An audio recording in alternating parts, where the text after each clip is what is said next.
Okay, I started. We should. Yeah, I also see the restream thing is live. Yes. So welcome everyone. Good evening. Thank you for joining us tonight or whatever time it is in your time zone. For our speaker, it's in the morning, for example. This is Product People and our regular Tuesday evening, Tuesday something community event where we talk about different topics in product management. If you want to chat more with us, please do join our Telegram chat at Get Product People on Telegram. If you like what we do and you want us to keep doing that and want to help us pay for the great tools that we're using to do it properly, please join our Patreon supporters. We will greatly appreciate that. We are not only a community builder, but also a company. Product People is a boutique consultancy on product management. We started in Berlin in 2018, and Mirella, our founder, is here today. So if you want to ask her more about this experience, I'm sure she can give you some first-hand experience in this. We are a remote-first company operating out of Europe, but currently we have people in 4 countries, if I'm not mistaken. Our colleagues are spread. We work in Germany with German and Switzerland companies at the moment, but also open for some clients in other countries as well. We work as interim product managers, but also can work on the shorter projects to ensure product profitability turnaround and product growth. And we do short product management trainings also remote in the current situation. Since the team is currently growing, and we are getting some new people on board, we're also open to new opportunities. So if you know some companies that are looking for interim product manager or contractor in product management, please refer us to them. We have a reference award as well. And let us know if you know that we should get in touch with someone. I also wanted to thank especially today our new patron on Patreon, Samuel Billot. Thank you, Samuel, for supporting us. We do appreciate this a lot, and it also, in fact, helps us to pay for Zoom and our streaming services. That is important to ensure that we work properly. If others want to do the same, you are very welcome. With this, I will stop the introductory part and move on to our content part. We have great Farah here today with us. She's joining in from Seattle, where she works at Zillow. And she will talk to us about a very exciting topic, AI product management. I'm very curious myself. There is a lot of buzz around AI at the moment. And I guess many of us were wondering if it can really help the product manager. Can it substitute the product manager in the future? Will robots take our place? Or what will happen? So I'm very curious also personally to hear the talk. And over to you, Farah. Thank you. Can you see my screen? Yes. Awesome. Hi, everyone. I'm delighted to be with you today and talk about why, and more importantly, how product managers need to shift their AI, their mindset in an AI-driven world. So first, let me tell you more about my journey as a PM product manager.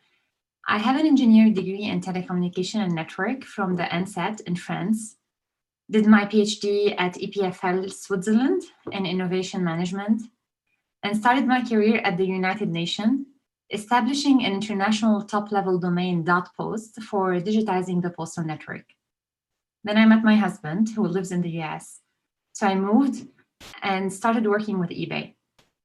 There, I worked in different capabilities on global buying services, leveraging machine learning for translation to improve accessibility of eBay internationally, or for automating help for customers to reduce operation costs. And then when the wave of bots started, I joined the team who developed eBay Shopping Assistant on Messenger and Google Voice as a PM for personalization. This is where I got the chance to work more on natural language processing and image processing technology. And last year I joined Zillow, and currently I manage there the product AI team. So why Zillow, especially that most of you are based in Europe, I see. Zillow is the lead marketplace in the US to help customers unlock their life next chapter by selling, buying, or renting a home.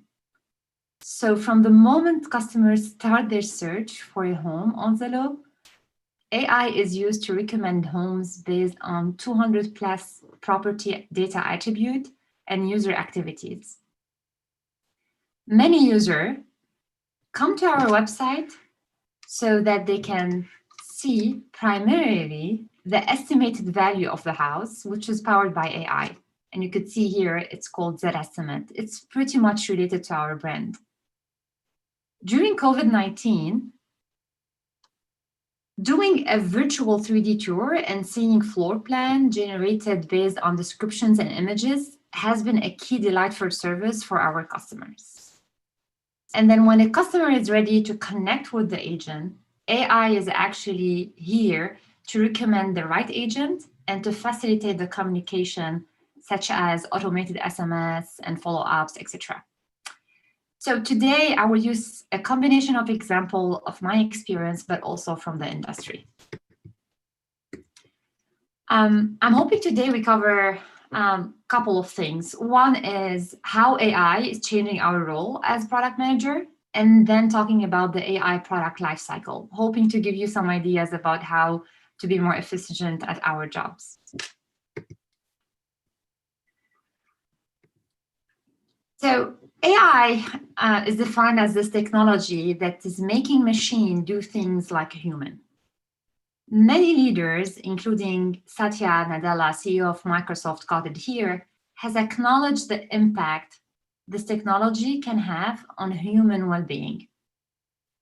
Now, some has described it as a very promising technology, and others are raising the alarms and stating it's very dangerous. But that gives you an idea about how important it is for us, product manager, to really decide what this future will look like. How are we going to enable our businesses and solve for customer problems by adopting the right principles when developing AI products? Every technological revolution that you're seeing here on the slide has forced us to rethink our business and our customer needs. Take, for example, the last one here with mobile. In the last decade, many of us here had to rethink about the design of the user's flow, for instance, on a small screen with mobile. But we also needed to rethink the value propositions for new services that can be enabled now on mobile devices and that are at the fingertip of the customers, such as locations and notifications and all of that. And I believe this is the same thing happening now when we're talking about AI first mindset. On this slide, I'm trying to kind of give a simplified view about the difference in the approaches between a typical product management and an AI product management. In a typical product management cycle, we start by doing user research. We talk to the customers, and we do some testing on flow designs. When developing AI product, we also need to start with the customer problem, not with the technology, with the customer problem. But the way we approach the customer problem is through the data discovery and analysis, and by defining a measurable outcome. We're going to talk more about this later today, as it's really the most important thing for us to do. Then the next step is, in the traditional life cycle, is for us to go and write long product requirement documents, listing all of the user features, exactly every step we want the user to do, and prioritizing them. In an AI product world, we're responsible for defining the model features. What variables will be the input of that model from which the model will need to learn, and what is the output of that model?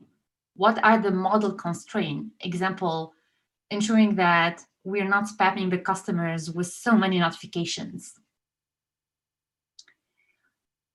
Afterwards, it comes to development. Our role during the development lifecycle is usually to partner with our dev teams on an agile board, make sure that designs of the solutions are scalable. In an AI world, our main role is to support the process of our scientists in order to ensure that they are preparing best the data in a non-biased way and to select the right algorithm. And finally, when it becomes about launching the product, we used to love seeing these data, interpreting the results, and then deciding what is the feature that we want our users to do next.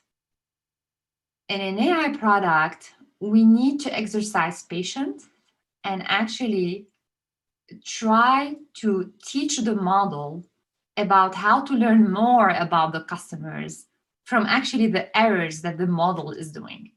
And that's a big shift in the mindset. So let's talk more about what I mentioned here, defining a measurable objective. Here's an example from Zillow. So at Zillow, our customers want to find their dream home in an effortless way. But there are, as I mentioned, 200 plus attributes of property listing that the customer can use to narrow the search. And as you could see here, deciding which attribute we want to show to the customer based on a simple rule base is not easy. So what we did first is to go through the data discovery to assess how big of a problem it is. And we found that only a subset of our customer click on filters. However, the customers who use the filters are more likely 3 times to contact an agent and to request basically more detail about the house and go and tour it, so probably to find their house. Also, the data told us that filters that generate the highest contact rate are not the most used filters like bad and price. These are more contextual filters. For instance, people in Seattle, they like views, and people in Phoenix and Atlanta, they're gonna search more for AC and pools. So this is basically when we said our objective is to provide customers with contextual filters to optimize for them finding a house for which they are willing to connect with an agent, and so tour it. And notice here that we have not chosen that the model will be optimizing for clicks, as clicks sometimes are not great signal for relevance. It will optimize definitely the time the customers will spend on Zillow, but it doesn't mean necessarily that they're finding this home they want to tour. Similarly, virality, like sharing, is not a great signal of relevance. And spammers has exploited this logic to spread spams and misinformation across social medias. And so setting the wrong objective can be really detrimental. Next, can't share my slide. Oh. Next is, after defining the objective, it's about identifying the algorithm. And your role here as a product manager is more about defining the features, the input for the algo, and the target and the output. So this diagram, and I've put here the link, show the different type of algorithms and the type of variables and output that are used to for that reason. And what I'm gonna do next is give you some example which algorithm are usually best suited to which use case, so that you can have a basic common language when discussing with your scientists and engineers. So the first example here is about supervised learning. Supervised learning uses label data to predict relationship between input features and output target. So always think supervised label. One subset of supervised algorithm is regression algorithm, where the target value is a continuous numeric value. In this instance, for instance, the value of the house, that estimate, it's an output based on multiple variables related to comparable homes, of market value, property tax, etc. Weather prediction is another example of using metadata input in real time to predict an output. The next example I want to talk about is for supervised algorithm is the classification model. This model is mostly used to categorize observation among two categories. It is a model that usually companies use, for instance, to identify fraudsters. And in the case of Zillow, when customers connect with an agent, we wanted to learn more about their satisfaction to better coach the agent, but also to limit access of bad agent to the platform. So what we did, we took a sample of communication and we labeled them good or bad, and then used that sample to train the data and scale on for assessing satisfaction of these customers across these interactions. Another type of algorithm is unsupervised algorithm. So these are models where you do not have data that are labeled, and they're used usually to identify patterns and detect, some sort of description from the modeling. One prominent algorithm in this is clustering. So it's used usually to group data points into different classes. And notice here the difference between clustering and classification model is that in the clustering model, we don't know necessarily the output. So we put the input and then we're gonna understand more what are these different clusters. It's used a lot when we talk about targeting users in ads. And another example I'm showing you here is how Airbnb is leveraging clustering for showing people similar homes so that the customers do not have to go through hundreds of listings in a particular location. Now, after deciding and partnering with your scientists to identify the models and the data features and the input and the output, your next steps is about making sure you have the right data set. Your algorithm will be as good as your data. So first, think about what data is available to you. There are three classes of data that you can think about. First, user activity. And usually PM thinks about the next action, but I highly encourage you to think about all of the different critical moments in the transaction funnel. Then user feedback. This is more about explicit feedback from the customer, where negative feedbacks are as important as positive one. And third is third-party provider data. Second, think about the quality of the data. Is it available? Is it current? Does it respect the privacy and the security guidelines? Is it unbiased? And finally, while your dev team will be responsible for the data processing, your role as a product manager is to turn on the light on key guidelines.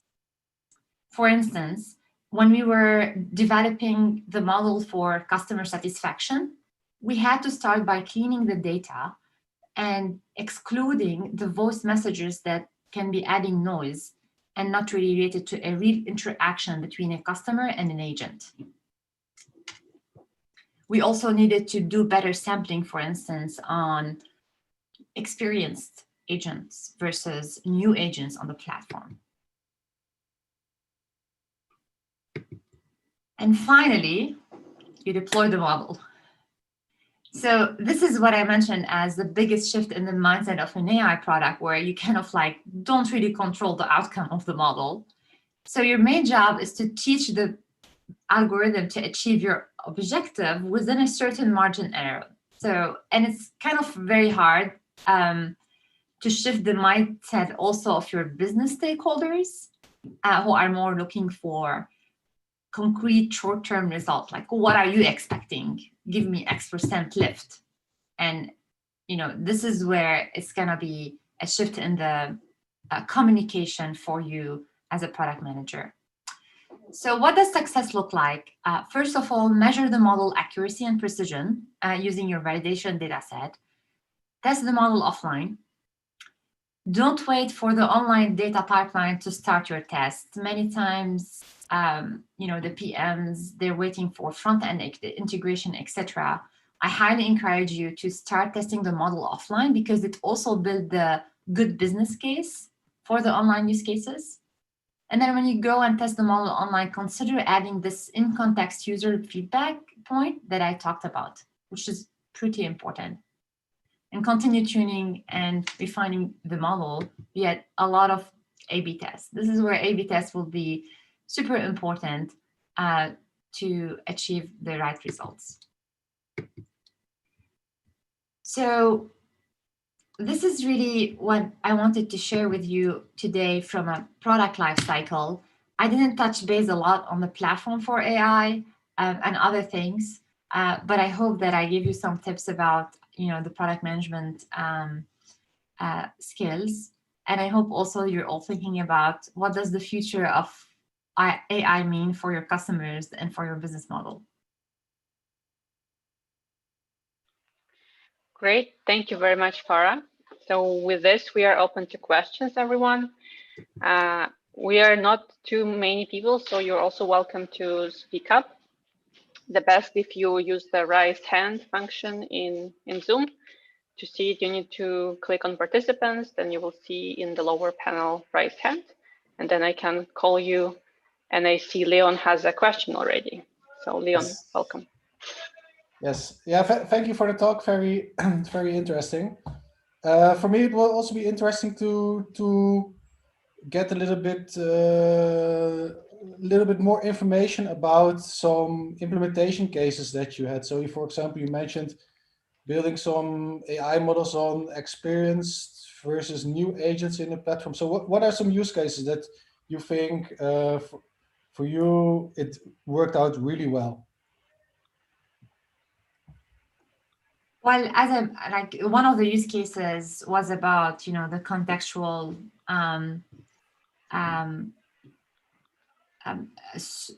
filters that we're now testing and scaling, and we have a pattern around this because we did see a lift in connections and people finding directly the homes in a limited time frame.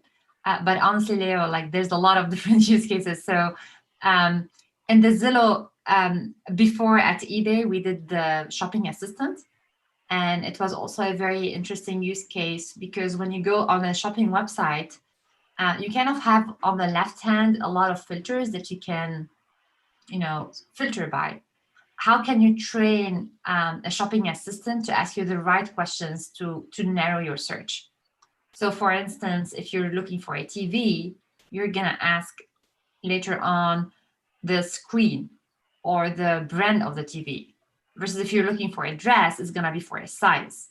So training, these, making sure that the shopping assistants know how to best guide quickly the customer to their result was also a good use case that I'm happy about. How about your use cases that you had in mind? No, I was just wondering because, like you said, you mentioned something about experienced versus new agents. So I thought maybe you were training models to identify certain attributes of an agent based on the outcomes that they have, something like this. Yeah, this is more really related to the customer satisfaction and sampling the data I was talking more about. So that when you're talking about your data, it has to have a mix of, for instance, people based in Switzerland and in Germany to be representative and not to be skewed towards the population versus the other. That's basically the argument I was more mentioning. Okay. And yeah, if anybody else has a question, then just go. Otherwise, I'll just ask another question. Is it okay? maybe let's Ralph ask question. I see his hand, and then later on. Hi there. My question would be, at what point do you decide, like, this is a problem I'm going to tackle with AI, I need AI for this, versus I use like a conventional like search engine for it, or like build a filter in a different way, for instance. So because I mean, maybe that's a bit of a very, I don't know, a bit of a German view on things. I mean, a lot of times it seems like AI is the hot topic, and everything needs to be done with AI now, and it's just a glorified way of if this then that kind of thing. At what point, how do you decide that now this is a problem where we need like a model and we need to go through this? Or did it turn out to be easier to do anything with AI? I actually had a slide about it. I put it in the appendix just in case. And you're asking it, so okay, good. Not use machine learning when I usually follow these three. Okay. First of all, you can use a simple rule base for your problem, right? And so let's say if you're deciding about the best meal, and basically it's based on, you know, the weight or the health condition, and there are specific rules, you don't need AI really for it. Second, if you don't need to adapt real time to new data, right? Like the whole point here is about problems that needs a lot of data, and that you cannot just have you spending and the developers extreme time to update these rules, right? And you do not use AI when you require, as I mentioned, 100% accuracy. So when someone is coming to me as a product manager, and he's like, as a leader, and he's like, there's no way I can accept an error with a COVID-19 patient. And, the AI can kind of sort, but the precision in this case is very high that you need a human being to assess the situation. Okay, good point. Yeah. Thank you. I see more questions, but I would like to first take a few questions from YouTube, our YouTube guests. So the first one is a bit broad, but still I will ask Farah, how would you do data discovery if you're a startup and starting and there is no much data to analyze, or where to look for data? This is also an amazing question. I wish I knew more about the problem to help there. Many startups start their problem with an onboarding flow, right, of the user. And so let's say you're trying to solve for personalization, right? You could see that, for instance, Netflix, when you start the experience on Netflix, before we understand more about what you like and what you don't like about these movies, you have an onboarding flow, and they're like, pick and choose about which of these movies. Tell us more about your family, and pick of which of these profile are. And then the algorithm will, adapt and all of that. But that's one way to do it. I mentioned third-party data is a great one. And you would be impressed by how many open source data you have existent from universities, but also from the government. So for instance, there's a startup in New York that actually is a big competitor for Uber, who just took the information from the state and built the service on the top of that at the beginning.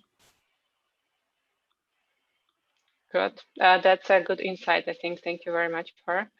Let's see, there are more. First of all, really interesting. Thanks, Farah, says Abdallah. Can you give an example of how you have tested the model offline? Sure.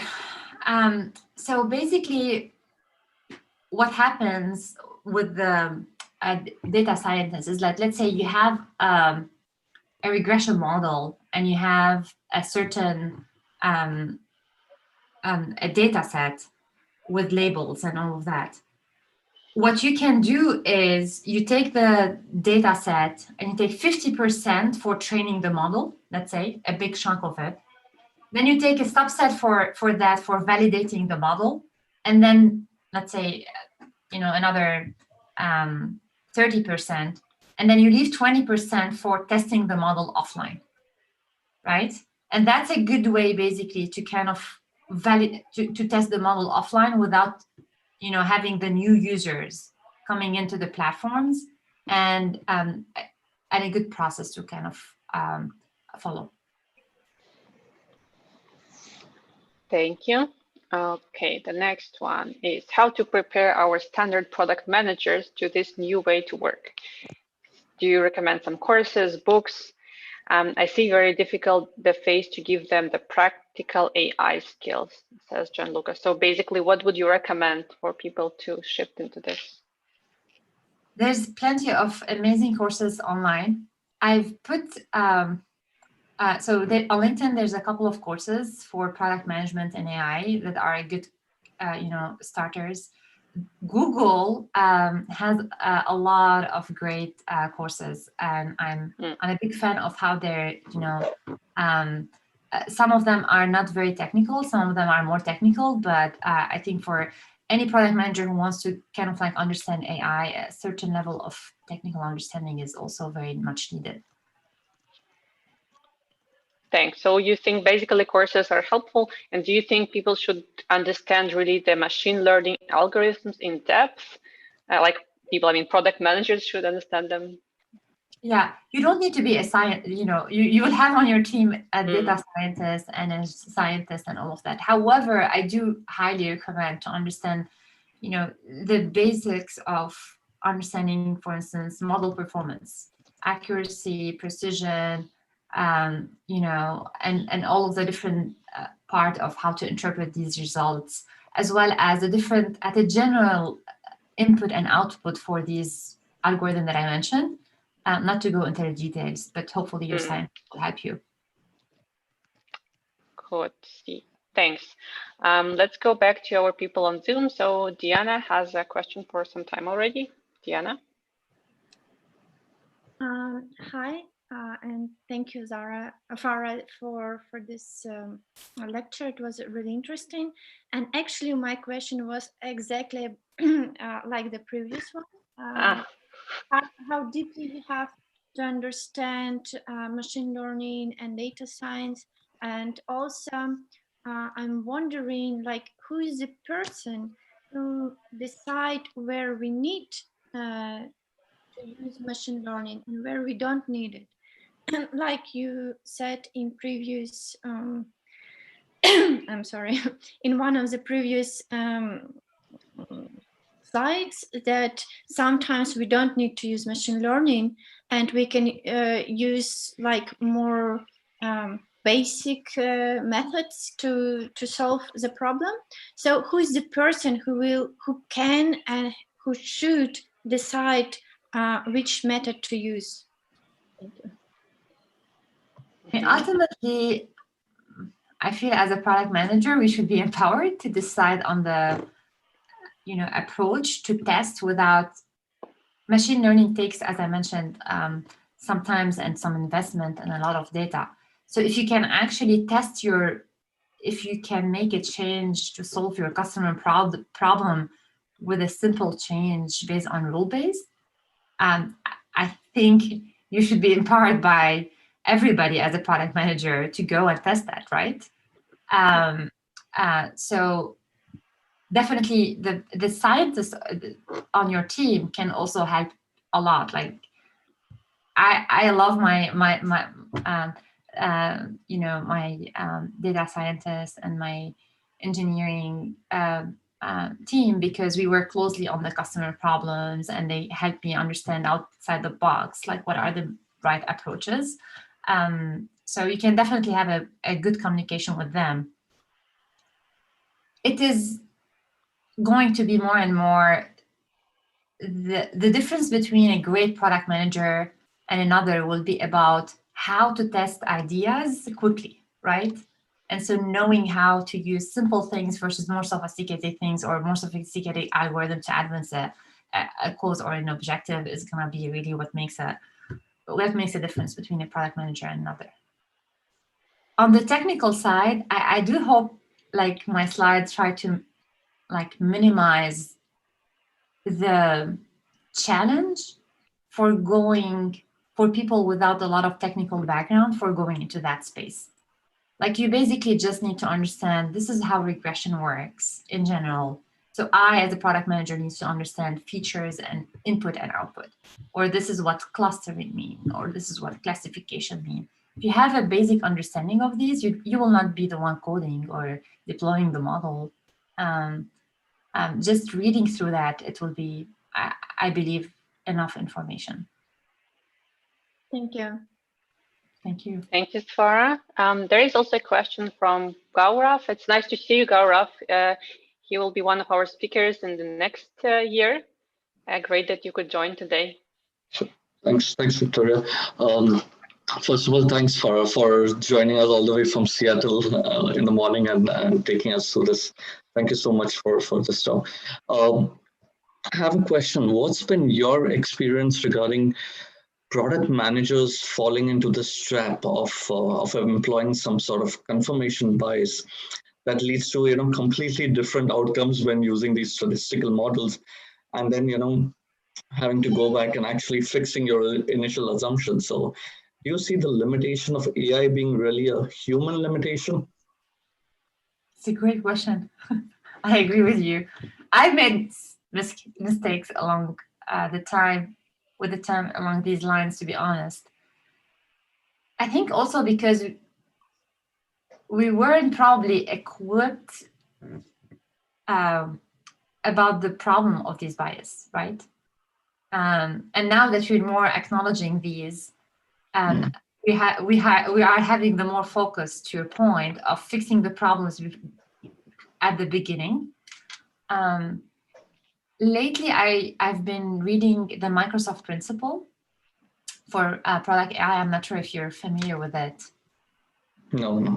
But it helped me a lot. I'm like, I wish, like, it does look like some product manager came together and like said, okay, if you're a product manager, you go through this principle and you can at least have a turning, guiding lights of how to ensure, to your point, that you're not creating a problem, because fixing it afterwards is going to be much more harder. Exactly. Than thinking about it first. And thank you for highlighting this point. Okay, thank you. You said you were referring to the Microsoft principle. Microsoft Product Manager, and I can follow up after this meeting with a link to that. Not sure how I get it on LinkedIn. Let's connect, and then I can get it to you. Sure. Thank you. Thank you so much. Thank you. Great. Thanks. One more question I want to read from YouTube audience. Could you please talk more about the iteration cycles of improving the model's performance? Is this somehow automated? Could you also maybe give an example of an AI A/B test? So the first one is about improving the model performance, how it is done. Yeah, I mean, so basically once you train the model, right, with the training data, you're going to use the validation data set to kind of like understand what's the ideal, where you are on the performance kind of things. And this is where you can look at the accuracy and the precision of your model, or your scientist will basically tell you this is how much the model is accurate, and this is how much it is precise. And you do need to make a call with the help of the scientist on how to improve it. Usually precision and accuracy, the better both of them are, the better the model is. But if you're tweaking for one, the other is actually going in the other direction. And so it really depends on the problem you're solving. If you want to have basically better precision, and in this case, usually it's because your cost for having false negative is high. So for instance, like if you want to predict if someone is sick or not, if the system is predicting that this person is not sick, this is very costly, right? And so this is when you basically need to improve for precision, for recall, sorry. And then if you want to improve for precision, this is when the cost of false positive, like spams, for instance, is high. So really, it's about your cost. Do you want to improve recall? So high cost with false negative, or do you want to improve precision and there's a high cost with false positive? And then you improve the model. You can either enlarge the data to improve usually precision. You basically bring more data, right? Mhm. To improve recall, you usually try to think about what other variables you should add or change, or features you should basically change. Like these are the different ways I would say we've been dealing with these things, with the performance. And then really understand what is good enough for your business, right? And so, for instance, let's say if you say it's good enough to test offline with a 70% precision, then you go from there and then you iterate with the new data and you improve that. Thanks. Nassim, please comment if you want more details on this or if this was a clear answer to you. And he also had a second question, if you could, Farah, give an example of AI A/B test.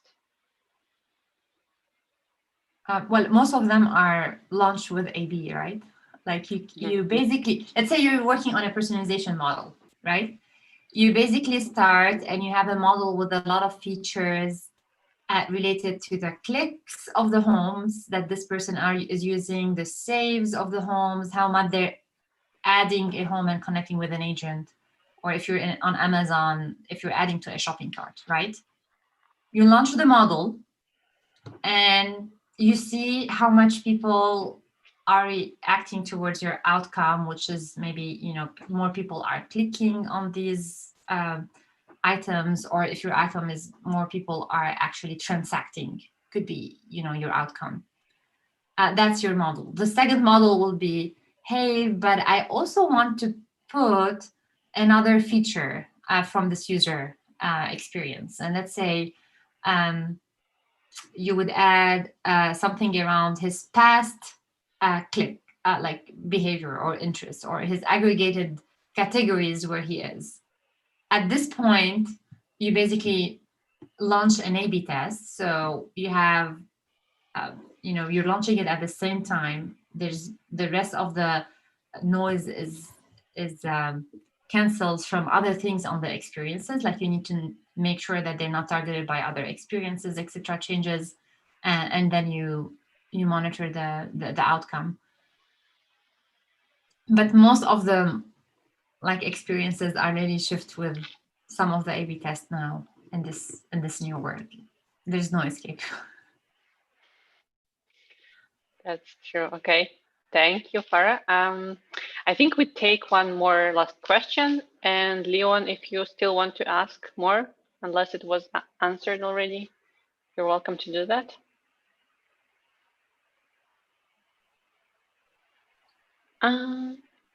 I think he isn't here anymore. Okay.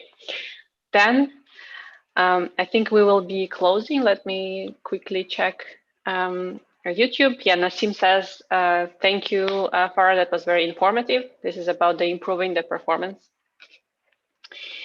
And as we usually do at this events, we will now go for a closed part in the Zoom. Everyone who is watching us on the streams on YouTube, Facebook, or Twitch, you're welcome to join on Zoom as well and chat with us for another 10-15 minutes. Just give me a second. I wanted to share my screen for the final thoughts. So we hope you enjoyed this event and learned a lot as well. Please come to the next events. You can always see what the coming events are on our Product Management People Meetup page. Join our Telegram chat and get product people. We talk there about the common questions that product people face, or sometimes some interesting product geeks are shared there. So do check it out. And if you enjoyed it tonight and when you want to help us do it further on, please support us on Patreon. With this, big thanks for everyone watching us on live stream, and see you next time. Anna, I think you can close the live stream now, and we are staying in a smaller group